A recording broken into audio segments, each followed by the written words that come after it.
আমি বাইরে গেলাম। প্রতিটা দিন তুমি এরম করো, বিয়ে করছো বউরে সময় দিবা তা না। বন্ধু বান্ধব আছে ডাকলে যেমন লাগে। বদমাইশ পোলা। তোর এখন বাইরে যাওয়ার কোন কাম আছে? এখনো বাইরে টটো করতে যাইতাছো? বিয়ে করাই দিছে, এখন বললো সময় দিবি তা না? কি ঘরে বইয়ে থাকবো নাকি? আমি কি মাতারি মানু? আমার বন্ধু বান্ধব আছে না? 25-26 বছর বন্ধু বান্ধবের লগেই তো জীবনটা শেষ করছো। এখন হইছে সংসার করণের বয়স। অফিস দিয়ে আইসো ফ্রেশ হয়ে কথাবার্তা কবি তা না, তাপ দিয়ে এখন বাইরে পড়ানো শুরু করছে। আমি দেখতেছি তোমার বৌমার পক্ষে থাকবো না কি করবো? তোরা এরকম করবি, এরপর 2 দিন পরে বউ চলে যাইবো। কপাল অনেক ভালো দেখে এরকম একটা মাইয়া পাইছিস। চললে গেলে আইবো অনেকটা খবিস। তুই তো বাইরে গিয়ে বন্ধু গুলোকে সময় দিতে পারিস, ওই সময়টা ঘরে দিতে পারিস না। বন্ধু বান্ধবের লগে যা কই তোমার গুলো হ্যাঁ কম যায় কি কইতি? বন্ধু বান্ধবের লগে সময় কাটাবি, এতগুলো টাকা পয়সা খরচ করে আর বিয়ে করাইতাম না। তোমরা বুঝুই না। আমার আর বুঝন লাগবো না, তোরে 26টা বছর চিন্না আইসি। বাপরে দেখছি সারা জীবন কাম কাজ করে রান্না করে বইয়ে থাকতো আমার পাশে। তুই এরম হইলি কি লেগা? এরম করলে মানুষে কইবা এখন বউ পাগল। বউ পাগল কি খারাপ জিনিস?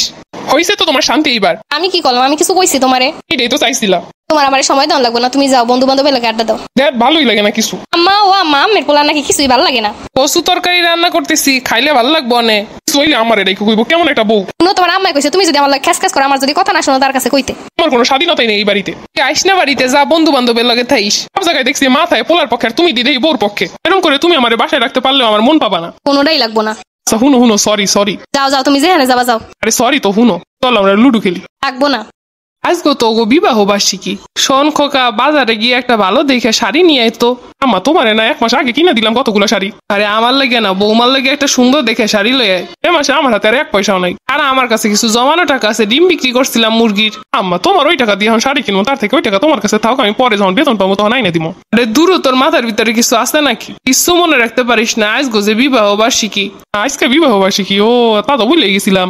নিয়ে একটা শাড়ি, আর বৌমা যা খাইতে পছন্দ করে তা কিছু নিয়ে আসিস। আজকে বিবাহ বার্ষিকী, এইটা কারো মনেই নাই। মানুষের জামাই কত রোমান্টিক হয়, আর আমার কপালেও জুড়ছে।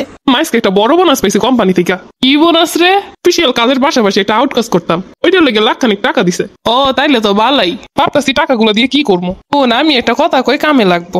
বৌমারে তো খালি কানের দুলার আংটি দিয়ে আনছিলাম, ওই দিয়ে একটা হার বানাই দে সুন্দর দেখা। তো টাকাটা অযথা নষ্ট হইলো না, আর বৌমার একটা গয়না থাকলো।